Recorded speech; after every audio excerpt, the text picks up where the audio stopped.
Look at this absolute mess of a situation. A bunch of money goes in on the flop in a three-way 3-bet pot. Then this player gets out of the way when the pre-flop 3-better check raises both opponents on the flop. Scary stuff. And then they jam the ace turn. Do they just have queens? What is going on here? Do they have some semi-bluff like the king jack of diamonds? No, they have king of hearts, king of clubs, of course. Why did Villain do this? What were they thinking?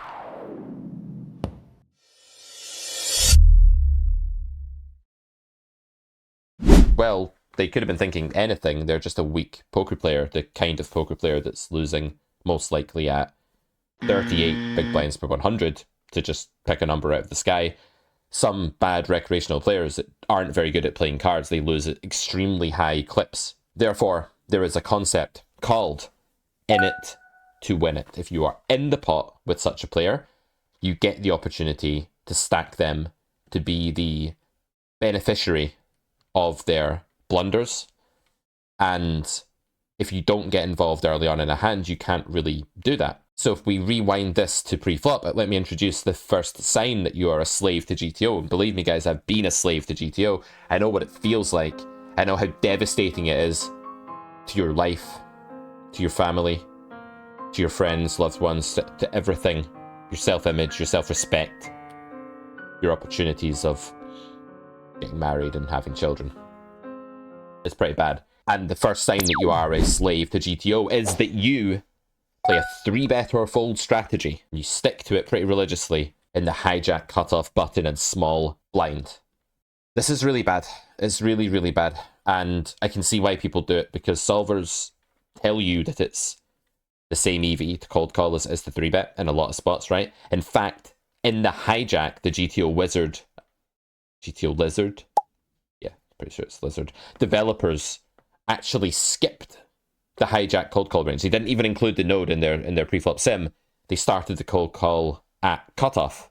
Yes, you shouldn't cold call in the hijack.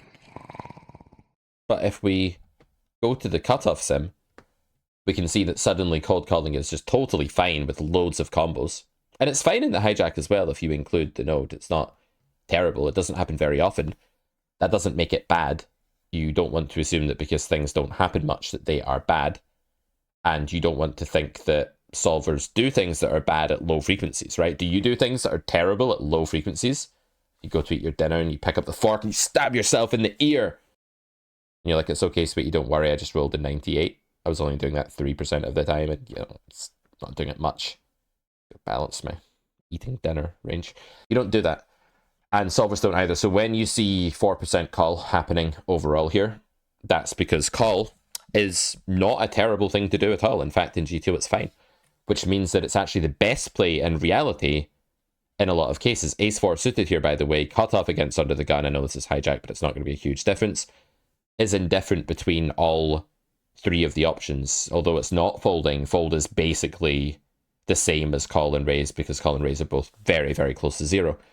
So what that means is that when you're in a spot like this, it's your duty to try to figure out what's actually best in the real world, because Equilibrium, Solver, the GTO Lizard, it's all rigged. It's all set up so that people are indifferent in as many places as they can be. That's how Equilibrium works, right?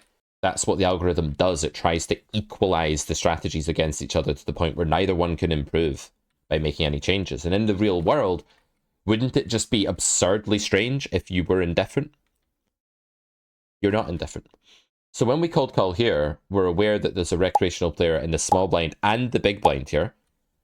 We're aware that folding is therefore not the best play, right? Because the table is just softer, we have a scale edge, etc. We're going to rule out folding. It's okay in Equilibrium. It's fine if you want to skip this spot. In theory, it's a 0 EV spot. But in practice, we're going to take it. And we're going to rule out 3-betting, because 3-betting more often makes these two players in the blinds who are really bad, who might be losing at 38 BB per 100. Where do you think that money goes? It's zero sum. It goes to the other players on the table. That's you guys. That's you. So calling is the best play. 3-betting is all right, but it's not going to yield that much of an edge. One, you're going to get cold called more often if you 3-bet here. That's bad for your hand. And secondly, people don't really overfold that much from under the gun. They don't under 4-bet that much from under the gun either, because it's just easier to 4-bet at the right clip. So there's lots of reasons to think that call is clearly the best play here pre-flop, yet people don't make it. In fact, I wouldn't have made this call a few years ago, because I would have, as a GTO slave, I would have reasoned as follows. Yes, you've got to simplify your pre-flop strategy, and I'm going to play a 3-bet or fold simplification. If that sounds like you, you've got to work on yourself. Don't be offended by the impression. It might help you. That's how we got into this spot. In it to win it is my phrase of the year so far. I think it's so important. It's important for live players. It's important for online players and soft games. It's important that you scan the table and make sure that you are in it to win it. This post-flop action, I mean, our hand plays itself. There's not a lot we can really do differently at any point here, I don't think. The point is not about what we do. We're just there. We're just in the hand to win the hand. The point is that the guy that's losing a ton, who should probably be check folding that turn, or at least checking that turn, or maybe blocking a tiny at a stretch, shouldn't be just shoving kings, I don't think, right? But they are. And that sort of mistake, them getting their money in just totally dead here against our range, is testament to why we want to be in the pot in the first place. So yeah, the first sign that you're a slave to GTO, and that's a bad thing, by the way. I know some of you like to try and become a slave to GTO. It's a bad thing, is that you don't ever cold call hijack, cutoff, button. Like, if you don't cold call the button, oh my god, I don't even know what to say to you. You're missing out big time. That's like saying you've never had ice cream. That's really sad. And small blind. Anyway, let's move on to the second sign that you're a slave to GTO. Right, guys, second hand of the day. So this sucks, right? Facing an all-in on the river. From a reg, tightish looking reg. And we got here by opening our hand, getting 3-bet, calling the 3-bet, and then calling a couple of times. I'm just going to introduce the second sign that you're a slave to GTO, and it is that you're always worried about your own range. That's right. Your range is not really a thing, causally speaking, EV-wise. And that might sound like a very bold claim, and you might think I'm mad, but please bear with me. The EV of your play with your hand in any given situation is determined by the opponent's range and strategy, the board, and all the other stuff like the pot odds and what you're doing and what your options are. When an opponent takes an action, they don't take that action based on what your range is. Sound crazy? Bear with me. They take that action based on what they think your range is, maybe if they're thinking about ranges, but often just based on their hand, what they think of the population. Maybe if they're a better player, if they're a weaker player, they're just looking at their own absolute hand strength. Could be lots of different things, but they do not know what your true range is, and whatever it may be, it is a fluid thing that changes every time your brain changes, every time you're in a different mood, every time, you know, you just have a different thought. Your range is not a static concrete thing that has any actual existence, and therefore it cannot have any causal clout. It does not. So what determines your EV is your hand against your opponent's range and strategy. I've said this in previous videos. Your hand, their range and strategy. So when you get to this river in equilibrium, you're actually indifferent with king-queen. You have a kind of reasonable bluff catcher. You can make some claims about they don't bluff with the queen of spades and the blockers, and you can split hairs here and fight over scraps of EV. You can just shrug and say, I'm indifferent. I'm going to roll some dice and see if I call or not. But these aren't the right way to go. If you do that, you're a slave to GTO. The right thing to do is try and work out whether these spots are overbluffed or underbluffed and go from there. Firstly, what does GTO Lizard think? You should mix call at 98% frequency. Call 98% of the time. That's basically what it's saying with King Queen suited here. It's saying that our hand is 0 EV. You look closely there, you can see the EV reads 0 in the bottom right with King Queen of Spades. So why is it calling? It's calling because in equilibrium, if you fold these King Queen, King Jack type hands at any real frequency, you are overfolding. And overfolding is undesirable in equilibrium because the goal, in theory, is to have an unexploitable strategy, right? In practice, the goal is to do the thing that nets the most money, and the options are very, very rarely going to be the same. What kind of bizarre freak world would you live in if calling here was exactly 0 EV, that's extremely unlikely, right? Probably it's significantly winning or it's significantly losing against a human and against pool as well. And I don't want to give too many of the grade E carrot poker skills secrets away, guys, but a spot like this, you know, where it's early position, 3-bet pot, where the aggression is what we describe as continuous, it's a triple barrel, these spots are underbluffed, usually, by most opponents. And so you should fold the spot. And any reflection you do here about your own range, about hitting a certain defense frequency, it doesn't mean anything. Even if you do hit the right defense frequency, like what do you think happens? Like bags of money magically fall from the sky? They land in your lap? The gods reward you for adhering to the code of GTO? No, nothing good happens. In fact, if you roll call 98% of the time here, you do worse than if you just fold 100% of the time at 25 NL or 10 NL or 50 NL or 100 NL. It doesn't really matter. All of these games, there's going to be very few people over bluffing this specific situation and quite a lot of people under bluffing it. While it looks tight and it's a departure from the sim to fold here, you should fold here. And if you spend all of your time thinking about your own range, you will never see the forest for the trees.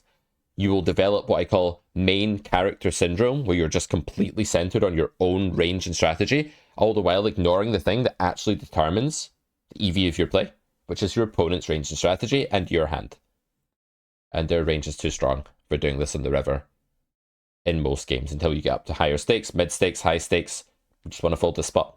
I know it's not sexy, it's not glamorous, but this is how you maximize EV, and by maximizing EV, you move up in stakes. Don't be a slave to the solver. Stop thinking about your own damn range so much. It's just not a thing. It's not relevant. It's not what you think it is. It's not what they led you to believe. They lied to you.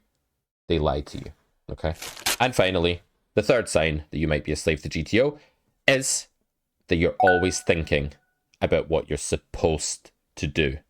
You hear this a lot, man. I hear a lot of people that make poker content. Some of them make good poker content, but they kind of spoil it because they talk in this depressing, like following a theory god kind of language. They say things like, I'm not allowed to bet small here.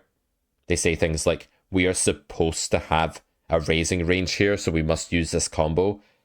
And they're trying to, you know, replicate what they see in a solver, which is a natural way to learn, but it's not a good way to play. And while I've built a course that's all about understanding how theory works, copying it is really bad. So in this spot, I'm going to guess that the GTO of this situation, haven't looked this one up in the Lizard, but the GTO is that we can 3-bet this hand if we really want. I'm going to guess that you can do lots of betting on this flop and you can bet small. I'm going to guess that on the turn, you probably just reopen big or check, and you probably don't reopen Jack Deuce of spades. This is my guess. Solver's going to be a bit fussier, and it's probably only worth betting for thick value here when you're reopening for value. And I agree, I'm not going to reopen this hand for thin value with any of my value hands. Therefore, when I make this bet, I am 100% full of shit. I am bluffing. If you see me do this, I'm bluffing you. If you see me make this bet. Unless you're like a good player and I might try and play something closer to theory, but you guys should not be doing that.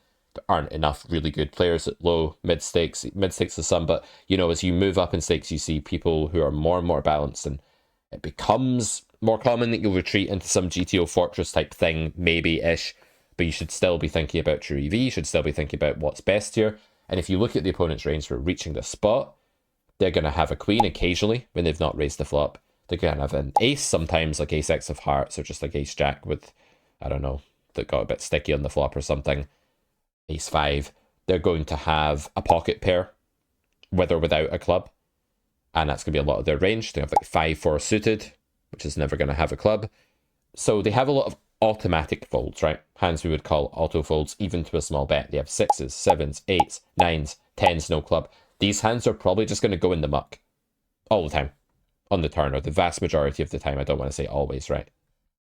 So giving yourself a phenomenal price here on a bluff with a bad hand that's dead looks to me like a very good way to play. Because regardless of what the solver ends up doing at equilibrium and the logic behind that, that's not EV centered. But how often they're folding to various sizes here is. And if you go half pot, for example, I think you get quite similar fold equity in this spot. I don't think you make an ace fold or a queen or a flush or decent pocket pair with a club, but I think you make like 6 of diamonds, 6 of hearts fold, and 4 or 5 of spades fold, and king jack of diamonds fold. You just pay more than if you go 1/3. So in these spots, what you should do to maximize EV is go bigger with value and smaller with a bluff. And I know that many of you don't like it, and you want to feel like you're this impenetrable, like solid fortress of a player that's like totally unbalanced and they can't exploit you. But we said last time, exploitable equals exploitative. To beat the modern game doesn't cut it to try and mimic a solver. What you have to do is have a big win rate and beat the rake and all of that. And to do that, you have to exploit the pool. And to do that, you have to think about how they play. And again, use your hand, their range and strategy. We go for this. It doesn't work. Villain probably has a queen, an ace, a pocket pair with a club, or potentially some slow play, like a full house or something as well. Could be. The river comes a club. Now when we jam, or not jam, but bet big, I think we can fold out bad clubs here. I think people will just level themselves into not calling with like the 7 of clubs here sometimes, even though they call the turn for that purpose. That will fold sometimes, not always, by any means. It will sometimes call us. A queen, I think, will usually fold. An ace, I think, will usually fold, although there's not that many of them. There's like ace 10 of hearts, maybe some sticky ace jack, as I said. And if villain ever did get here with 10s, no club, I think they're folding. So I just think there's like enough fold equity on this river. This does get through this time. Is this hand GTO? Is this by the book? Like, probably not. Do I care? Do I feel like I'm supposed to bet big on the turn? Well, yeah. It's a bit like if you're raised religious and then you become an atheist one day. This isn't me, by the way, but I hear people talk about this. Then they still feel like, I don't know, the guilt of this, the threats of hell or whatever were, you know, cast upon them when they were a kid. Someone told them, you'll burn in hell if you do this. And even though they don't believe in it anymore, it's still there somehow, right? And it still motivates them. There's still some fear of that stuff. So even though I'm free from GTO slavery these days and I'm no longer shackled to the solver, I don't try and mimic it anymore. I can look at it, appreciate it, but never try and copy it. You know, I still feel a weird tinge of guilt on the turn when I do this. And I really think this is a great play. I really think it's the best way to bluff here with this specific hand in the spot. But there's still something that tries to make me feel bad about it, and I keep having to free myself from it all the time. So GTO slavery, it's a tough life, it's a tough affliction. It doesn't fully ever really totally go away, but you can at least free yourself in action. And maybe there'll be a weird feeling that you're doing something anti-theoretical when you do stuff like this, but you can remind yourself that the EV is just likely to be good. It just makes sense, right? And then you can escape this horrendous affliction. Truly, it's like the bubonic plague of poker in our time, and I will leave you with that harrowing thought. Check out Carrot Corner for more of our content. Good luck at the tables. Let's get rid of the shackles. Let's stop being slaves to GTO. See you next time.